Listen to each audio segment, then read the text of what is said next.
A gente conversa sobre esse cenário todo agora ao vivo com o advogado, jurista Emanuel Pessoa, colunista aqui da Band News TV, da Rádio Bandeirantes. Boa noite, Emanuel.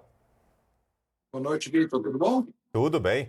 Emanuel, vou começar pelo final. Essa possibilidade agora de CPI do Banco Master parece que não vai decolar, né? Há essa oposição dos presidentes da Câmara e do Senado e com a oposição do Davi Alcolumbre e do Hugo Mota, muito difícil que isso seja viabilizado. Mas na sua avaliação, seria uma boa providência, seria bem-vinda uma CPI para tratar desse caso ou não, Emanuel? Vitor, a CPI seria absolutamente necessária, porque o que a gente vai ter é o seguinte: hoje, muito provavelmente, se o processo for jogado para o primeiro grau, remetido para o primeiro grau, se o juiz de primeiro grau não reiniciar a instrução, qualquer advogado criminalista de meia pataca, meia tigela, um rábula, ele seria capaz, lá na frente, de anular uma eventual condenação do Vocaro por conta dos erros procedimentais que estão acontecendo no Supremo Tribunal Federal, como, por exemplo, aquela determinação de acariação, a escolha pelo ministro dos técnicos, entre outros pontos. Então, na verdade, o que a gente teria hoje é o seguinte: se o processo continuar no Supremo Tribunal Federal, e vamos dizer que o Toffoli condene o Vocaro, em uma revisão criminal em habeas corpus, qualquer advogado de quinta categoria, até aquele que passou na OAB na 30ª vez, seria capaz de anular esse processo com base na atual jurisprudência do Supremo Tribunal Federal, que anula processos pelos menores detalhes. Então, o processo deveria ir para o primeiro grau. Então, por que a CPI? Porque a maior probabilidade é que esse processo vá acabar como tantos outros processos de questões financeiras no Brasil, como a Satyagraha, entre outras. Então, por conta disso, a CPI seria necessária para que, pelo menos, as pessoas conhecessem o que acontece e houvesse mais pressão pública sobre o Supremo Tribunal Federal, porque a verdade é que o único motivo pelo qual o Supremo está cogitando de mandar esse caso para o primeiro grau são as investigações da mídia. Mas, infelizmente, o ciclo de notícias vive de escândalo.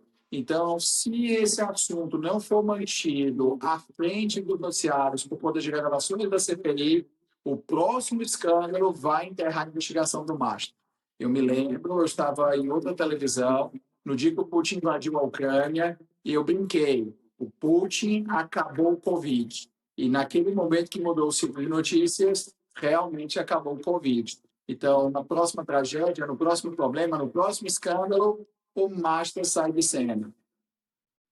Enquanto o caso continua no Supremo Tribunal Federal, muita especulação, né, sobre quem pode ser atingido ou não. Como o Caian mostrava na reportagem, tem esse clima de preocupação em Brasília, até pelo que o próprio Vocaro fala no depoimento, que é um dos trechos que chama mais atenção, que a gente viu agora na reportagem, em que ele fala que tem muitos amigos entre políticos, legislativo, judiciário, a gente pode imaginar de tudo, né, no próprio meio empresarial, e aí passa a ser cogitada, nesse contexto, uma delação do Daniel Vocaro. É uma possibilidade plausível ou não? É algo irreal nesse momento? Juridicamente, qual a sua análise, Emanuel? Olha, eu acho que a partir do momento em que começa a circular a possibilidade dele fazer uma delação premiada, é uma excelente estratégia dele, se foi dele pessoal, se vem dos advogados, e falar das amizades para que o poder político em Brasília se mova para que isso não dê em nada. Então, na verdade, o que a gente tem ali com essa conversa dele, a meu ver, né, uma análise mais política do que jurídica, um recado bem dado para os amigos: não me abandonem, ninguém solta a mão de ninguém. Em relação ao celular, Emanuel, que é outro trecho que a gente viu ali nos depoimentos, a Polícia Federal quer acesso ao aparelho, o advogado disse que é melhor não, porque isso poderia expor informações de outras pessoas que não têm envolvimento. Qual é a regra em casos como esse? A pessoa tem que ceder a senha ou não? Olha, já deveria ter uma ordem judicial, né, determinando a apreensão do celular dele e a quebra do sigilo. Me espanta que ainda não tenha. Já deveria ter. Em qualquer país, com um judiciário que se preste, esse é um ponto central da investigação. Como é que eu vou apurar as condutas de delitos financeiros, de fraudes financeiras, né, por enquanto alegadas, ainda não provadas, mas alegadas? Como é que eu vou conseguir provar isso da forma mais cabal, sem acesso às comunicações do principal acusado? Então, na verdade, a polícia já deveria ter tido autorização para quebrar o sigilo e acessar o celular. A polícia tem programas para isso, tá? Mas precisa de autorização judicial, porque, do contrário, qualquer prova produzida é nula e ficará irrevogavelmente contaminada. Então, esse é mais um ponto que faz o cidadão comum não entender os passos tomados nesse caso. E uma outra fala que chamou a atenção também, Emanuel, nessas acariações que agora foram tornadas públicas pelo ministro Dias Toffoli, aliás, foram tornadas públicas depois que um site revelou parte dos vídeos, né? Então já estava se tornando público, já estava circulando e o ministro retirou de vez o sigilo. É o trecho em que o presidente do Banco de Brasília fala da liquidez do Master. O banco tinha em caixa 4 milhões de reais. Hoje, qualquer rico aqui no Brasil tem muito mais que isso na conta pessoal. O Master tinha só 4 milhões de reais na conta, quando deveria ter 3 bilhões de reais. Como é que a gente deve interpretar essa informação? Será que faltou um acompanhamento por parte das autoridades? Como é que um banco chega a uma situação como essa? O que te pareceu, Emanuel? Vitor, eu vou falar só o que o Supremo não vai me levar preso. Tá Mas bom. veja só o seguinte: em primeiro lugar, na hora de uma revelação como essa, Caiu o sinal do Emanuel. Poxa, na hora que ele ia fazer o comentário dele, perdemos o sinal. Mas Vitor, o Supremo já me Emanuel. levou. Ah, bom, eu achei que foram mais Su- rápidos do que eu pensei. Não, o Supremo já me levou, Vitor, já me levou. Comecei Foi a falar, o rápido o Supremo negócio. levou. Foi rápido. O Supremo, quando quer, é muito rápido. A justiça brasileira, ela tem a velocidade de uma tartaruga tetraplégica para prender corrupto, né? Mas quando alguém fala o que eles não gostam... Bom, Vitor, é o seguinte, em qualquer país também, na hora que vai uma revelação dessa, primeira coisa que se dá é prisão cautelar para todos os envolvidos. Afinal de contas, Vitor, é regra básica. Se você pegar o sistema bancário, os bancos são obrigados a manter tanto liquidez, quanto eles são obrigados a ter garantia das suas obrigações. Isso está nas regras de Basileia III, que são as regras de estresse, de funcionamento, aos quais os bancos no Brasil são subordinados. O Brasil adora bater no peito que tem o sistema financeiro mais sólido do mundo, que é um sistema financeiro que resiste a estresse, que resiste a provas. Está aí. Não houve a fiscalização adequada, você tem aí uma situação que é completamente inacreditável, de 3 bilhões para 4 milhões. Se você parar para pensar, Vitor, é menos, é um pouco mais que 0,1% do que deveria ter.